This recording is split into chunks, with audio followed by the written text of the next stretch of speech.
I'm Ben. I'm 27, single, and I live in a small apartment just outside of Seattle. I work in marketing, mostly data analytics and campaign optimization, the kind of stuff most people find boring unless it's tied to money. 2 months ago, I got hired by a mid-sized marketing firm in downtown. It was the first time in my life I felt like maybe I was finally getting somewhere.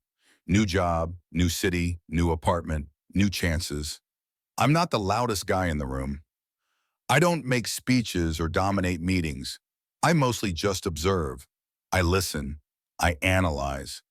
And that's probably why it happened the way it did, because I noticed her before she noticed me. Well, maybe she noticed me first. Hard to tell. It was my second day on the job. I was still learning names, navigating hallways, figuring out how the coffee machine worked without looking clueless. Lunchtime came and I wandered down to the employee cafeteria on the second floor. Modern space glass walls, tall windows, people in groups of two or three, eating together, scrolling phones, casual talk.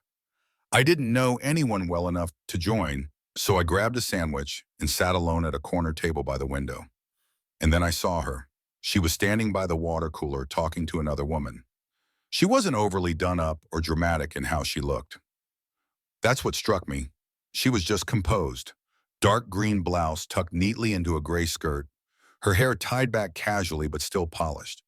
There was something about the way she moved, like she didn't need anyone's attention, which made it impossible not to look at her. I glanced for a second, then again and again unintentionally. I told myself to stop, but my eyes kept drifting back, not in a creepy way. I was just curious. She looked like someone who had stories, someone who'd lived through things. She had a calmness about her, like she'd seen storms and survived. She was probably in her mid-30s, but she didn't look tired or bitter like people who've worked in corporate for too long. She looked sharp, focused, alive. At one point, she looked in my direction. I looked away too late, caught. I reached for my cup, tried to act natural. I hoped she hadn't really seen me staring, but she did. She walked toward the vending machine, which happened to be right by my table. As she passed me, she slowed down just slightly, leaned toward my side, looked straight at me, and with the softest smirk said, "If you keep staring, at least say something." I froze, legitimately froze. I looked up at her trying to think of something witty, something confident, something not idiotic. So naturally, I said the dumbest thing possible. Sorry, I didn't mean to. You just look familiar." She laughed, not loudly, not mockingly, the kind of laugh people give when they see straight through your cover. "No," she said. "I don't think we've met." I blinked. "You're right, we haven't. I'm Ben. I'm new here." She nodded. "Allison, I'm not." And that was it.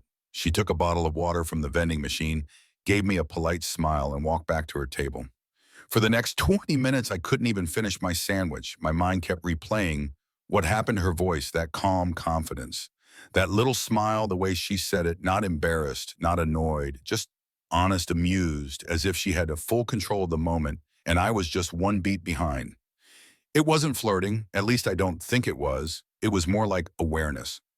After lunch, I went back to my desk. My supervisor gave me another stack of onboarding documents to read, but I couldn't focus. I kept hearing her voice, "If you keep staring." That evening, when I got back to my apartment, I thought about her again. I didn't even know her last name. I didn't know where she worked exactly in the building, or if I'd even see her again. But I knew something had just shifted. Maybe it was nothing. Maybe I read too much into it, but it felt like the beginning of something. Something I didn't expect. The next few days at work were uneventful, at least on the surface. I kept my head down, tried to settle into the rhythm of my new team, and focused on the endless to-do list that came with onboarding. But underneath, I was waiting for her. Every time I walked past the elevator or into the cafeteria, I looked around hoping to spot her again. I didn't even know which department she worked in, but I figured if fate had something to say, it would let our paths cross again. And it did. It was Friday afternoon. The office was buzzing more than usual. End-of-week meetings, people sneaking out early, that kind of energy. I was headed to the copy room with a stack of draft proposals when I heard her voice down the hallway, calm, smooth, confident, unmistakable. She was talking to a couple of people from the creative team, giving feedback on a campaign. She wasn't dominating the conversation, but everyone was listening. When she spoke, people shut up. There was weight in her words. I didn't want to interrupt, so I walked past with a nod and a quick glance. I didn't expect her to notice me, but she did. As I passed, she smiled and said, "Hey, Ben, right?" I turned surprised. "Yeah, you settling in okay?" "I think so," I said, still figuring out where the best coffee is. She gave a little shrug. "Nowhere in this building." That made me laugh. Damn, I had hope. One of the guys she was talking to, a guy named Carter, tall, mid-40s, with that permanent smug face people get when they've been around too long, raised his eyebrow at me, clearly not thrilled I was interrupting whatever was going on. I didn't care.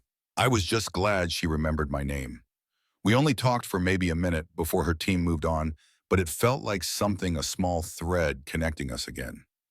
Later that day, I was standing by the elevator and the doors open. She was inside alone. I hesitated, but she smiled, so I stepped in. We stood in silence for a few seconds. Then I said it quietly. "Look, I know we barely know each other, but if you ever want to grab a coffee after work, I'd really like that." She didn't look shocked or annoyed. She just took a breath, then said, "You're sweet, Ben, really.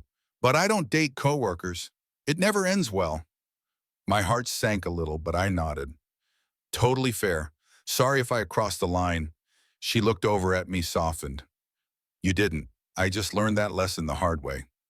And then ding, the elevator stopped on her floor. She stepped out, paused for half a second, and added, "especially younger ones."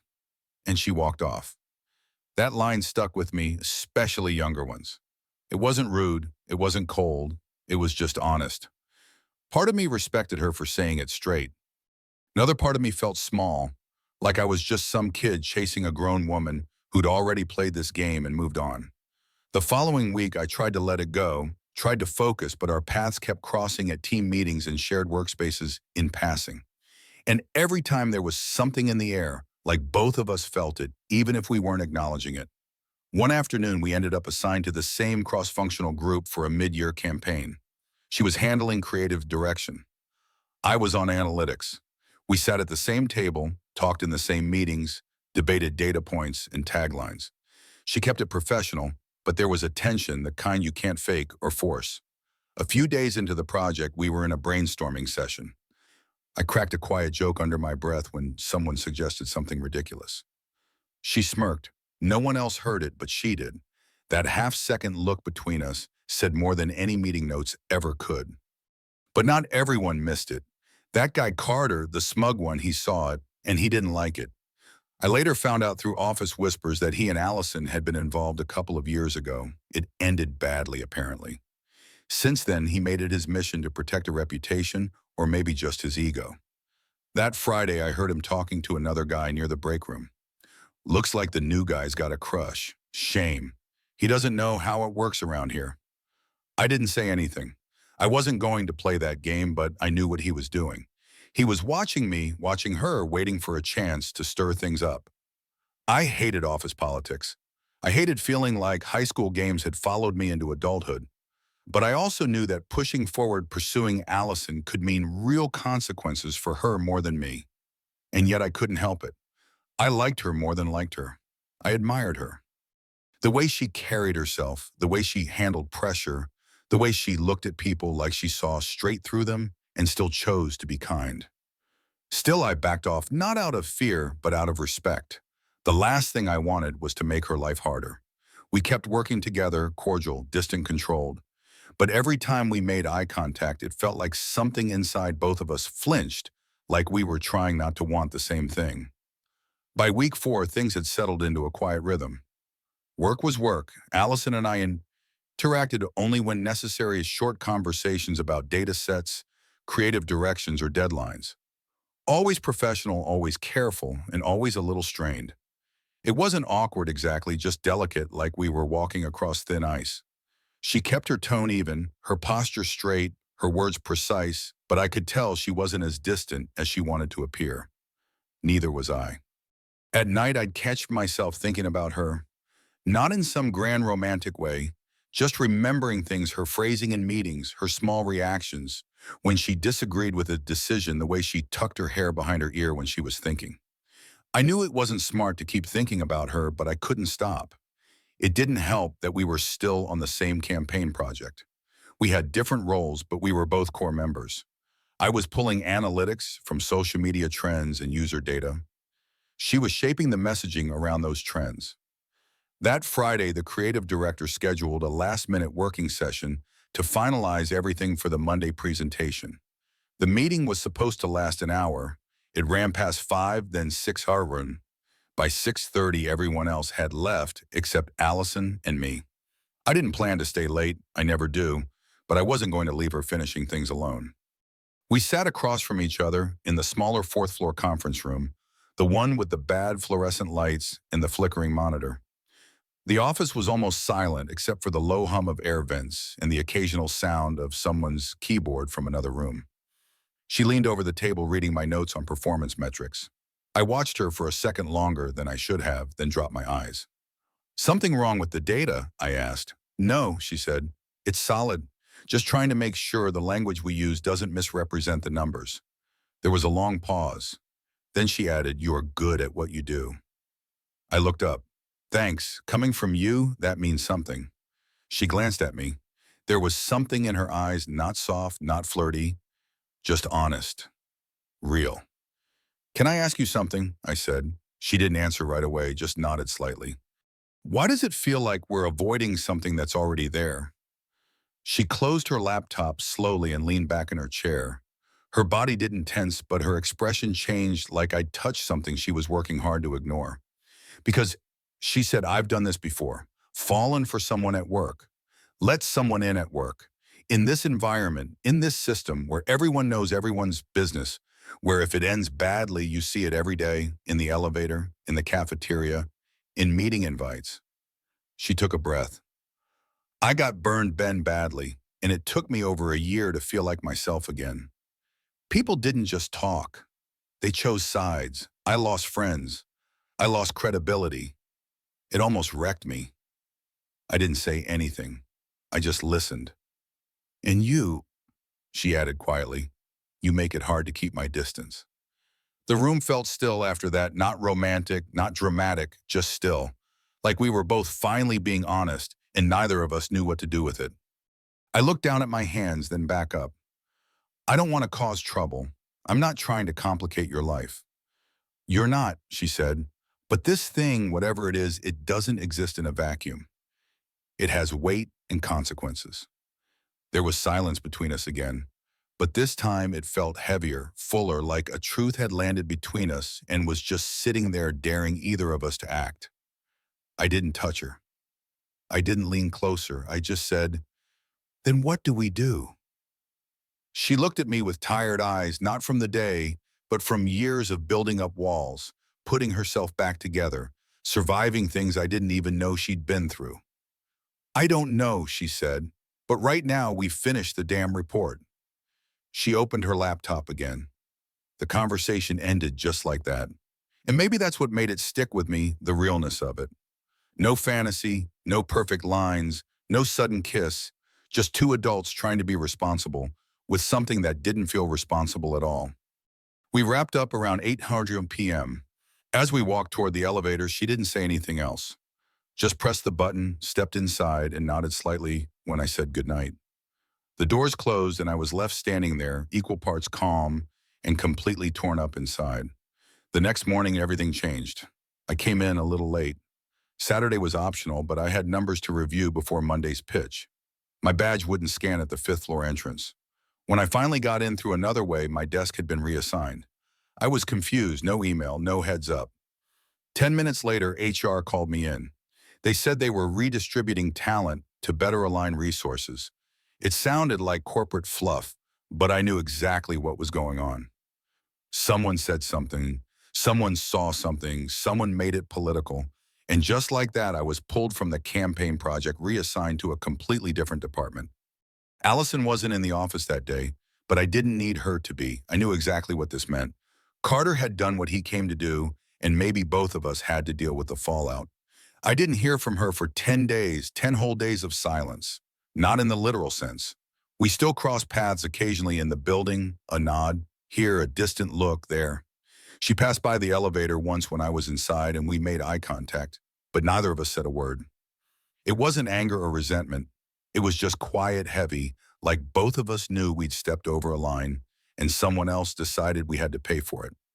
I had officially been reassigned to the insights team 2 floors below Allison's department. My tasks were now centered around post-campaign analysis and sales funnel evaluations.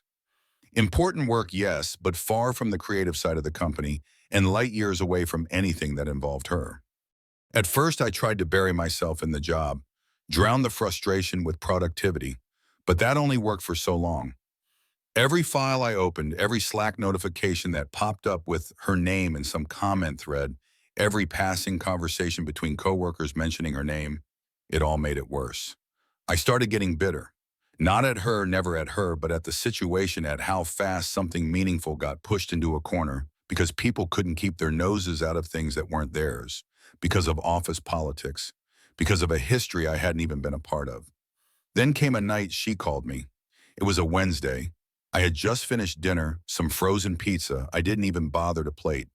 My apartment was dark except for the blue light of the TV I wasn't watching. I was scrolling through emails when my phone lit up. Allison, 7:43 p.m. I stared at it for a second, not sure if I should answer. Then I picked up. "Hey," I said quietly. "Hi," she replied. There was a pause, not awkward, just filled with all the things we hadn't said in 10 days. "I'm sorry," she said, "for how everything played out." "It wasn't your fault," I said. "You didn't ask for this." "I didn't stop it either," she admitted. I didn't know what to say to that. She exhaled. "I've been thinking about everything about us if there even is an us. I didn't mean for you to get pushed out of the project." "I know." "I thought I could handle it better," she continued. "But it's like the second there's a whisper of something between me and someone else, people go feral and I hate it." "I do too," I said. "But I don't regret anything." She went quiet for a second. "I miss talking to you," she said finally. "I miss you." I answered honestly. Another pause. "Are you free right now?" she asked. That caught me off guard. "Yeah, I am." "Do you want to go for a walk?" I didn't hesitate. "Yes." 20 minutes later, we met at a quiet park 3 blocks from the office. It was almost empty, just a few dog walkers and someone jogging in the distance. The air was cool. The sky was beginning to turn dark blue. We didn't hug, didn't shake hands, just started walking side by side slowly, as if we had done it 100 times before. For the first 10 minutes, we talked about nothing. Weather work, city noise. But then the conversation settled into something deeper. She told me more about her last relationship, how it started with excitement, like every office romance, how it turned toxic fast, how Carter, yeah, him made her feel small, how he gaslit her in meetings, how he'd accuse her of being too emotional in front of other team members, how when it ended, he made it look like she was the one who overstepped. "It took me a year to rebuild my reputation," she said, looking out at the lake. "And just when I finally started to feel like me again, you happened." "Sorry," I offered, half smiling. She actually smiled at that, a soft, sad kind of smile. "No, not sorry." We sat on a bench near the water, just letting the silence breathe for a while. "I don't know what I'm doing," she said. "I like you more than I should, and it scares me." "I get that," I said. "But this thing, whatever it is, it feels real, doesn't it?" She nodded slowly, carefully. "I just want something simple," she said. "No drama, no hiding, no whispers in hallways." "So let's take it slow," I offered. "No pressure, no expectations." She looked at me, and for the first time in weeks, I saw her guard drop. "I'd like that." She reached over, hesitated, and then took my hand. No kiss, no grand declaration, just 2 people sitting side by side in the quiet of a city park, holding hands like they were both afraid to let go. We talked for 2 more hours about where we grew up, our worst dates, our favorite movies, her mom's obsession with gardening, my inability to cook anything more complex than scrambled eggs, stupid things, wonderful things, things that had nothing to do with HR policies or office rumors. When I finally walked her back to her car, she stood by the door for a second. "I don't know what happens next," she said. "Me neither," I replied. "But I know I'm not going anywhere." She smiled again, different this time, not sad, not guarded, just real. and she got in her car and drove off.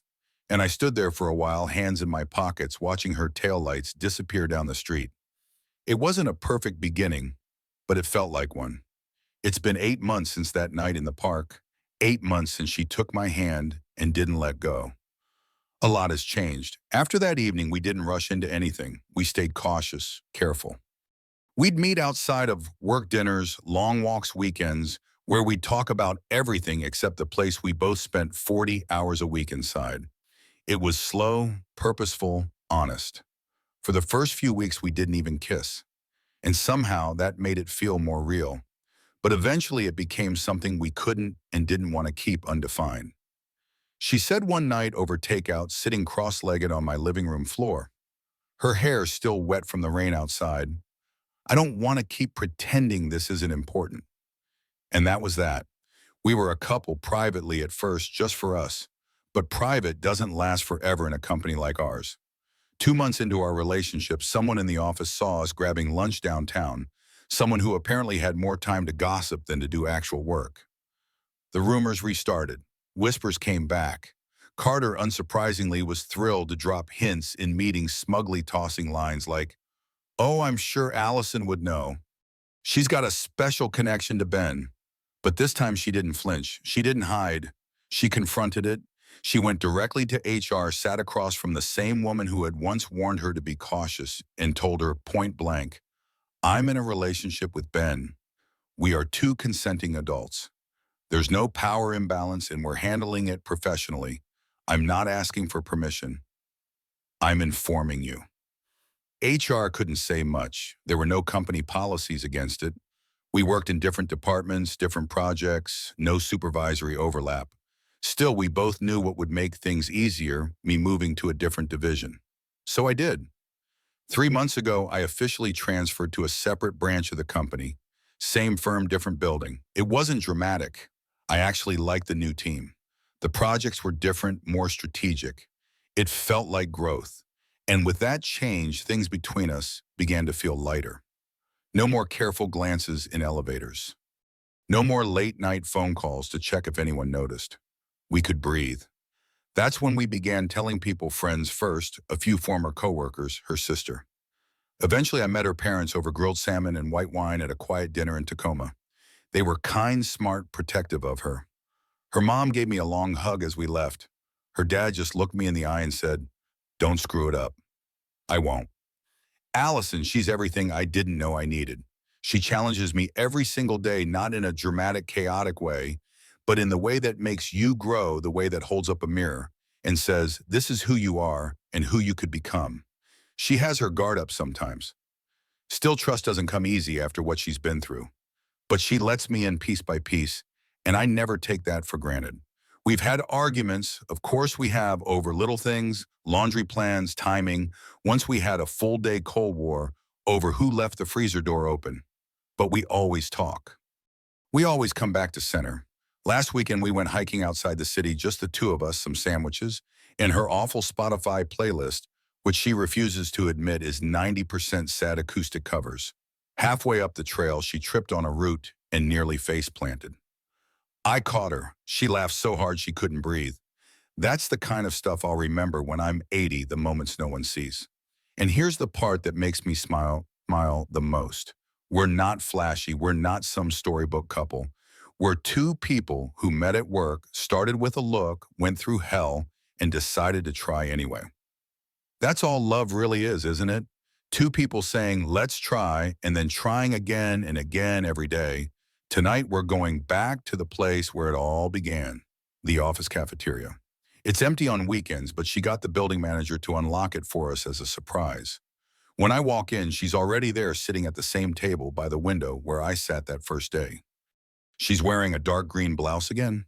Her hair is tied back the same way. I stop in my tracks. She looks up, sees me, and smirks that same smirk I'll never forget. "Still staring," she says. I walk over, lean across the table, and smile. "Still in love." She reaches for my hand. No words this time. Just the quiet, certain feeling that this is it, not the end, not the middle, just the real. Ben and Allison's story, it offers a profound lesson, love worth having. often demands courage to navigate complexity and resilience to rise above external judgment. Their connection, sparked by a fleeting glance in a corporate cafeteria, grew amidst the weight of office politics, past betrayals, and unspoken fears. Ben's quiet admiration and Allison's guarded heart reveal that meaningful relationships don't always begin with grand gestures, but with honest moments, shared smirks, late-night work sessions, and brave confessions in a park. Their journey teaches us that love isn't immune to obstacles. It thrives when two people choose to face them together, even when it means risking professional fallout or personal scars. Allison's strength in confronting HR and Ben's willingness to transfer departments show that protecting what matters requires sacrifice and clarity. Their slow, deliberate romance, built on walks, talks, and trust, reminds us that real love is patient, rooted in respect, and unafraid of imperfection. It's a call to embrace connections that challenge us to grow, to let go of fear, and to hold fast to what feels true, no matter the whispers or consequences. Ben and Allison's story is a testament to the beauty of trying day after day to build something real in a world that often complicates love. Have you ever fought for a connection against the odds? Share your story in the comments. We'd love to hear what made you keep trying. If this tale of courage and love moved you, hit that subscribe button and join our community for more stories that inspire. Let's keep celebrating the messy, beautiful truth of human connection.